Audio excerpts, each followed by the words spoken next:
یا رسول اللہ صلی اللہ علیہ وسلم میرا نکاح ہو گیا ہے. اب آپ غور فرمائیے کہ وہ بتا رہے میرا نکاح ہو گیا ہے. آپ صلی اللہ علیہ وسلم یہ نہیں پوچھتے کہ مجھے کیوں نہیں بلایا. آج ہمارے یہ ٹرینڈ بھی ہے نا کہ بڑی اونچی شخصیت سے ہمیں نکاح پڑھانا ہے, بڑی عظیم شخصیت سے ہمیں نکاح پڑھوانا ہے. عبد الرحمن بن عوف کا نکاح ہو گیا رضی اللہ عنہ. اللہ کے رسول نے دیکھا کہ ان کے جسم پر, ان کے لباس پر کوئی خوشبو کے اثرات ہیں. پوچھا عبد الرحمن یہ کیا ہے؟ فرمایا کہ میرا نکاح ہو گیا. آپ نے کہا مبارک ہو. ہم میں سے کوئی ہوتا تو کیا کہتے؟ کارڈ بھی نہیں دیا, جھوٹے میں پوچھ ہی لیتے مجھے. یہ بتنگڑ ہے نہیں سنت میں. اللہ کے نبی کی زندگی میں ایشو بنایا نہیں گیا. تو صحابی کھڑے ہوئے یا رسول اللہ ولیمہ کرنا ہے. اچھا, باقی بھائیوں سے کہا میں اپنے گھروں سے کچھ سامان لے کر آؤ اور اپنے بھائی کا ولیمہ سیلیبریٹ کر لو, ختم ہو گیا. اور کبھی ایسا بھی ہوا کہ آپ صلی اللہ علیہ وسلم کا حضرت زینب سے نکاح ہوا رضی اللہ عنہا, اور وہاں بکری موجود تھی, بکری ذبح ہوئی, اس کا سالن تیار کیا گیا, وہ کھلایا گیا. ٹھیک ہے, حیثیت کے مطابق آدمی ضرور کرے, لیکن یہ نمود و نمائش کا باعث بن جائے, یہاں سے فتنہ شروع ہوتا ہے, یہاں سے فساد شروع ہوتا ہے. بس یہ 5 باتیں بھائی, موٹی موٹی اہم باتیں.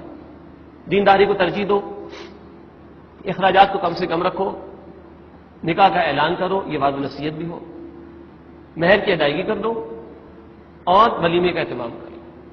اب اس کے بعد جو کچھ ہے وہ ہم نے اضافے کیے.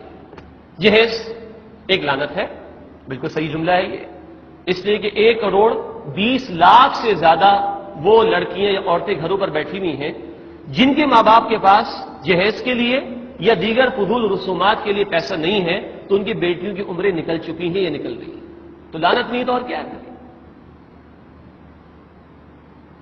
چھوٹی منگنی, بڑی منگنی, درمیانی منگنی, درمیانی بھی آ چکی ہے, مہندی اور رکن.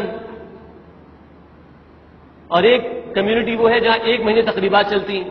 آپ کو ہنسی بھی آئے گی لیکن ظلم ہو رہا ہے اس معاشرے کے اندر کہ ایک دن جو ہے وہ اورنج کلر کے کپڑے پہنیں گی ساری خواتین, ان کے زیورات کے جو نگینے وغیرہ وہ اورنج کلر کے ہوں گے. اگلا دن ہوگا تو گرین کلر کا لباس ہوگا, اس سے اگلا دن ہوگا تو یلو کلر کا لباس ہوگا. یہ مذاق کی بات نہیں, یہ ہو رہا ہے اس معاشرے کے اندر. ایک وہ کمیونٹی جہاں آپ کو پتا ہے کہ پورا گھر سجا کے دینا پڑتا ہے. میرے ہی دوست کے والد صاحب, ان کی 4 بیٹیاں تھیں, اور یہ 15-20 سال پرانی بات کر رہا ہوں. وہ بہنیں اس کی خاصی عمر میں بڑی تھی, اس لیے پرانی بات ہے. ایک بیٹی ان کو 25 لاکھ روپے کی پڑی ہے, 15-20 سال پرانی کی بات کر رہا ہوں آپ.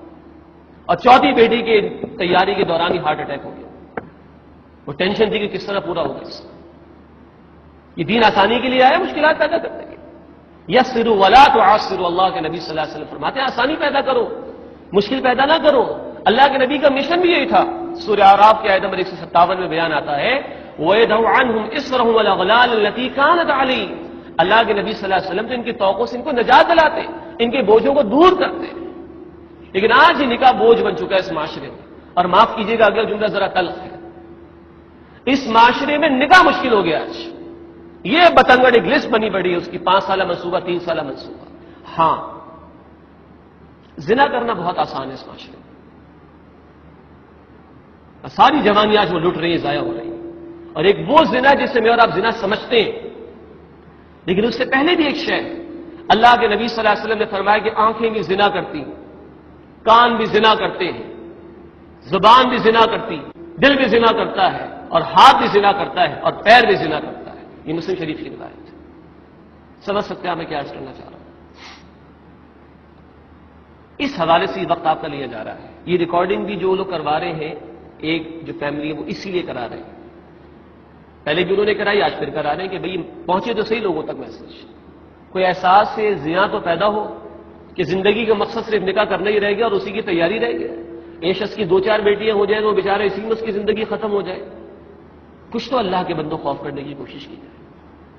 تو یہ وہ پہلو ہے کہ جس کی طرف توجہ کرنی چاہیے. ایک سوال وہ قرض رہ گیا, ہمارے پاس پیسہ ہم نے خرچ کر دیا تو کون سی بڑی بات, نکاح کیا مسئلہ ہے, ہم مہندی پہ لاکھ روپے کا کھانا کھلا دیں, بلکہ لاکھوں روپے کا کھانا کھلا دیں, یہ عام طور پر بات کہی جاتی ہے. اس کا جواب بھی سن لیجیے. جس ماحول میں آج میں اور آپ زندگی بسر کر رہے ہیں, جس شہر میں اور آپ رہ رہے ہیں, آپ اپنے اپنے علاقوں میں دیکھتے ہیں کہ یوٹیلیٹی سٹورز کے باہر لائنیں لگی ہوتی ہیں, دیکھا ہے نا آپ. اور آپ نے اپنے ایریاز کے اندر کچرا کنڈی کی جگہوں پر دیکھا ہوگا کہ کچھ بچے کچھ چن کے کھا بھی رہے ہوتے ہیں. آپ میں سے اکثر کی گاڑیاں ورک شاپ پہ جب جاتی ہوں گی تو وہاں آپ نے ایک چھوٹے کو کام کرتے ہوئے دیکھا ہوگا. آپ نے سول کے پاس سے گزرتے ہوئے کبھی کسی بوڑھے یا بوڑھی کو دوائی کے لیے روتے ہوئے دیکھا ہوگا. آپ نے جنا ہاسپٹل کے باہر کسی کو اپنے بچے یا بچی کے لیے دوائی کے لیے تڑپتے ہوئے دیکھا ہو؟ اگر ان سوالات کا حل ہو چکا ہے تو شاید تو گنجائش نکلتی بھی نہیں، ورنہ کیسے ہمارا ایمان گوارا کر لیتا ہے فضولیات اور اخراجات کا، جبکہ اللہ کے رسول صلی اللہ علیہ وسلم یہ فرما رہے ہیں کہ وہ مؤمن نہیں ہے جو پیٹ بھر کے سو جائے اور اس کا پڑوسی بھوکا رہے۔ آج تو ہمارے پڑوس میں یہ حالت ہو چکی ہے۔ پھر ہم جس محمد کریم صلی اللہ علیہ وسلم کے امتی ہیں، تو اس امت کو ایک بہت بڑا مشن دیا گیا تھا، اور وہ مشن ہے سورہ آل عمران آیت نمبر 110 میں بھی، کنتم خیر امۃ اخرجت للناس تأمرون بالمعروف وتنہون عن المنکر وتؤمنون باللہ، تم بہترین امت ہو، تمہیں لوگوں کے لیے پیدا کیا گیا، تم نیکی کا حکم دو گے اور بدی سے منع کرو گے۔ اس امت کو یہ مشن بھی دیا گیا سورہ شورى آیت نمبر 13 میں، اقیموا الدین ولا تتفرقوا فیہ، دین قائم کرو، اس بارے میں تفرقے میں نہ پڑو۔ کیا آج 6.5 ارب انسانوں تک اللہ کا پیغام پہنچ چکا ہے؟ ہدایت پہنچ چکی ہے ان لوگوں تک؟ یہ مشن پائے تکمیل کو پہنچ چکا ہے؟ کیا آج اللہ کی زمین سے فساد ختم ہو گیا ہے؟ اللہ کا دین نافذ ہو چکا ہے؟ اگر نہیں اور یقیناً نہیں تو کیسے وقت ہے ہمارے پاس فضولیات کے لیے؟ کیسے روپیہ پیسہ ہمارے پاس ہے برباد کرنے کے لیے؟ سمجھ نہیں آتی۔ یہ ہے اس کا جواب، یہ بندوں کی حقوق اور اللہ کے دین کا حق۔ اتنا بڑا کام، اتنا بڑا مشن ہمارے سامنے ہو تو گنجائش بنتی نہیں ہے پھر فضولیات میں اپنے پیسے کو برباد کرنے کی، اس لیے کہ مال بھی اللہ کی نعمت ہے اور کل اس کا جواب بھی دینا ہے۔ حدیث جامع ترمذی کی، اللہ کے نبی صلی اللہ علیہ وسلم نے فرمایا کہ بندے کے قدم قیامت کے دن اس کی جگہ سے ہٹ نہیں سکیں گے جب تک کہ 5 سوالات کے جوابات وہ پیش نہ کر دے۔ نمبر 1، بتاؤ زندگی کہاں لگائی؟ نمبر 2، بتاؤ جوانی کہاں کھپائی؟ نمبر 3، بتاؤ مال کہاں سے کمایا؟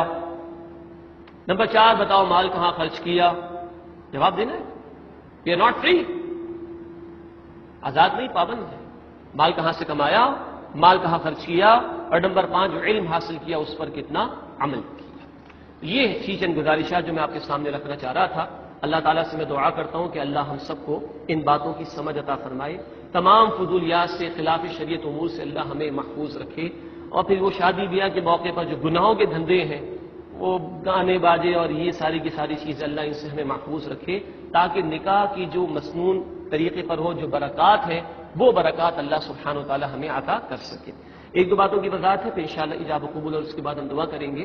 جیسے کہ عرض کیا گیا تھا کہ آج 2 نکاحوں کا انعقاد ہے، اور یہ ویڈیو ایک بن رہی ہے آپ کے سامنے۔ تو اس کی بنیادی وجہ یہی ہے کہ جو ایک فیملی ہے، فہد آغا بھائی کی جو دلہا ہے ہمارے، ان کی فیملی کی طرف سے یہ درخواست آئی تھی کہ ہم چاہتے ہیں کہ یہ ریکارڈنگ ہو اور پھر وہ اپنے رشتہ داروں میں، دوست احباب میں اس کو تقسیم کریں۔ تو یہ ایک فیملی کی طرف سے تھا تاکہ یہ گزارشات ریکارڈ ہو جائیں اور اس کو آگے بھی بڑھانے کی کوشش کی جا سکے۔ یہ تھوڑی سی وضاحت تھی جو میں چاہ رہا تھا کہ آپ کے سامنے ہو جائے۔ اب انشاءاللہ ایجاب و قبول ہے، اس کے بعد ہم دعا کا سلسلہ کریں گے۔